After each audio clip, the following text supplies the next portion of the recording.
Hello viewers, welcome to one India Telugu. నేను లింగారెడ్డి. రెండు తెలుగు రాష్ట్రాల్లో బుధవారం ఒక ఇంట్రెస్టింగ్ ఫ్యాక్టర్ జరిగింది. ఇద్దరు మాజీ సీఎంలు తమ ప్యాలెస్లను వదిలి బయటికి రావడం అయితే జరిగింది.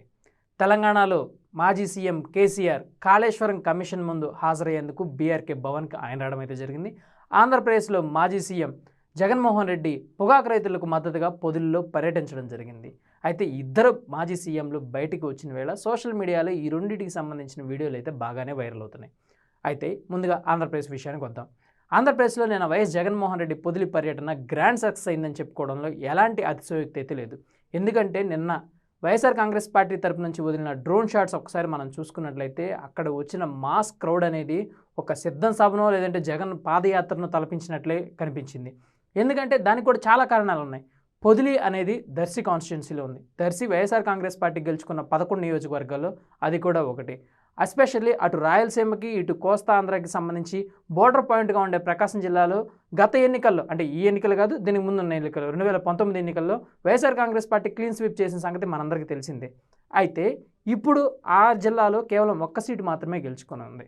సో ఆ ఒక్క సీటు గెలుచుకున్న వేళ అక్కడ జగన్మోహన్ రెడ్డి పర్యటిస్తున్న వేళ దాంతోపాటుగా కూటమి ప్రభుత్వం ఏర్పాటై ఎస్పెషల్లీ చంద్రబాబు నాయుడు ప్రమాణ స్వీకారం చేసి కరెక్ట్గా సంవత్సరం అవుతున్న నేపథ్యంలో వైఎస్ఆర్ కాంగ్రెస్ పార్టీ ఎంత బలం పుంజుకుందో చూపించాలని జగన్మోహన్ రెడ్డి వేసిన స్కెచ్ పక్కాగా ఇంప్లిమెంట్ అయింది.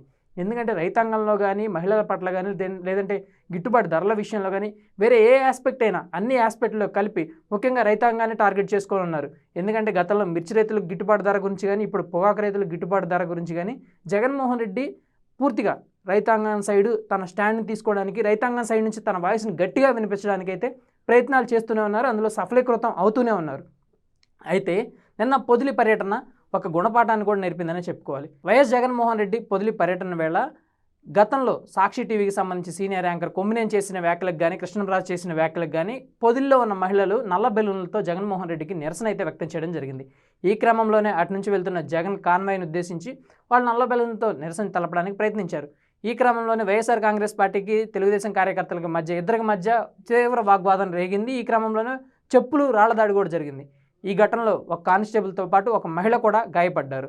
అయితే ఈ ఘటనపై సీఎం చంద్రబాబు సీరియస్ అవ్వడం జరిగింది. ఇకపై జగన్మోహన్ రెడ్డికి సంబంధించిన టూర్ల విషయంలో పర్మిషన్ ఇచ్చేటప్పుడు ముందు వెనక ఖచ్చితంగా చూసుకోవాలని ఇష్టానుసారం గతంలో జగన్మోహన్ రెడ్డి చంద్రబాబు నాయుడు పర్యటనలో ఎలా అయితే వ్యవహరించారో, ఎలా అయితే నియోజకవర్గాల్లోకి వెళ్లకుండా అడ్డుకున్నారో పోలీసులను అడ్డుపెట్టి, సేమ్ అదే ట్రీట్మెంట్ ఇక నుంచి ఇంప్లిమెంట్ చేయాలని సీఎం చంద్రబాబు ఆదేశించినట్లుగా కూడా సమాచారం. నిన్న జరిగిన ఘటన అంతటిపైన డీజీపీతో ఆయన ప్రత్యేక సమావేశాన్ని ఏర్పాటు చేసుకున్నారు. ఈ సమావేశం అనంతరం ఇక నుంచి వైఎస్ఆర్ కాంగ్రెస్ పార్టీకి సంబంధించి పర్మిషన్లు జారీ చేసేటప్పుడు ఖచ్చితంగా ఆచితూచి వ్యవహరించాలి, దాంతోపాటుగా పక్కా టూర్ ప్లాన్ను కూడా ఇవ్వాలి అని మాత్రం స్పష్టంగా చెప్పినట్టు కనిపిస్తుంది. ఇది జగన్మోహన్ రెడ్డి ఎపిసోడ్. అయితే ఇక ఇటుపక్క తెలంగాణకు వద్దాం. తెలంగాణ విషయానికి వచ్చేసరికి నిన్న కేసీఆర్ బయటికి రావడం అయితే జరిగింది. ఎర్రవెల్లి ఫామ్ హౌస్ నుంచి ఆయన హైదరాబాద్ చేరుకున్నారు. హైదరాబాద్ నుంచి అక్కడ కాళేశ్వరం కమిషన్ ముందు విచారణకు హాజరైన తర్వాత ఆయన మళ్ళీ ఎర్రవెల్లి ఫామ్ హౌస్కి డైరెక్ట్గా అయితే వెళ్ళలేదు. మధ్యలో గాయపడిన వాళ్ళ పార్టీ ఎమ్మెల్యేకి సంబంధించి పరామర్శించేందుకు హాస్పిటల్ వద్దకు వెళ్ళారు. అక్కడ నుంచి మళ్ళీ తిరిగి ఎర్రవెల్లి ఫామ్ హౌస్కి అయితే వెళ్ళడం జరిగింది. ఈ క్రమంలోనే బీఆర్కే భవన్ నుంచి బయటకు వచ్చిన తర్వాత ఆయన విజయ సంకేతానికి చిహ్నంగా విక్టరీ సింబల్ని అయితే ఆయన చూపించడం జరిగింది. జనరల్గా కేసీఆర్కి సంబంధించి ఆయన చేసే స్లోగన్స్ కానీ, ఆయన ఇచ్చే సిగ్నేచర్స్ కానీ, గెస్చర్స్ కానీ చాలా వైరల్ అవుతూనే ఉంటాయి. కేసీఆర్ ఎంత తక్కువ మాట్లాడతారో అంత ఎక్కువగా కూడా ఆయన పవర్ చూపించగలరు వ్యక్తి. దాంతోపాటుగా ఆయన ఇచ్చే గెస్చర్స్లో ఏదో అంతరార్థం ఖచ్చితంగా దాగుండింది. ఎందుకంటే కేసీఆర్ని మాట్లాడడం లేదు, ఫామ్ హౌస్కి మాత్రమే పరిమితం అయ్యి ఉన్నాడనుకుంటే అది ఖచ్చితంగా పొరపాటే అవుతుంది. ఎందుకంటే కేసీఆర్ ఓట్ బ్యాంక్ ఏం తక్కువగా లేదు. అందులోనూ కేసీఆర్ వ్యవహరించే ఆలోచన ధోరణి కానీ, ఆయన వేసే వ్యూహాలు కానీ నిజంగా ఎవరికి అందవు కూడా. ఈ క్రమంలో నిన్న కేటీఆర్ అన్న మాటలు కూడా చాలా ప్రకంపనలే రేపాయి. సీఎం రేవంత్ రెడ్డిని ఉద్దేశించి ఆయన చేసిన వ్యాఖ్యలు ఏవైతే ఉన్నాయో, నీ గురువునే తరిమి కొట్టేసా ఇంక నువ్వు ఒక లెక్క అని చెప్పేసి ఆయన చేసిన వ్యాఖ్యలు కూడా పెద్ద రాజకీయ దుమారాన్ని రేపేలా కనిపిస్తున్నాయి. అయితే రెండు రాష్ట్రాలకు సంబంధించి మాజీ సీఎంలు బయటకు వచ్చిన వేళ సంవత్సరం కాలం పాటు పూర్తి చేసుకున్న ఏపీలో చంద్రబాబు నాయుడు పరిపాలన సంవత్సర కాలం పూర్తి చేసుకున్న వేళ వైఎస్ఆర్ కాంగ్రెస్ పార్టీ రిజల్ట్ వచ్చిన రోజు కంటే ఈ రోజుకి బలపడింది. కానీ జగన్మోహన్ రెడ్డి కానీ ఆయన మీడియా సంస్థలు కానీ అనుసరిస్తున్న ధోరణి వల్ల అది తిరిగి జగన్కే చేటు చేసేలా కనిపిస్తుంది. గ్రౌండ్ లెవెల్లో వైఎస్ఆర్ కాంగ్రెస్ పార్టీకి గట్టి బలం ఉందని చెప్పడానికి నిన్నటి ఉదాహరణలతో పాటు ఈ సంవత్సర కాలంలో చాలానే జరిగినాయి. గ్రౌండ్ లెవెల్లో కార్యకర్తలు, నాయకులు గట్టిగా ఉన్నారు వైఎస్ఆర్ కాంగ్రెస్ పార్టీకి. బట్ నడిపించే లీడర్ లేడు.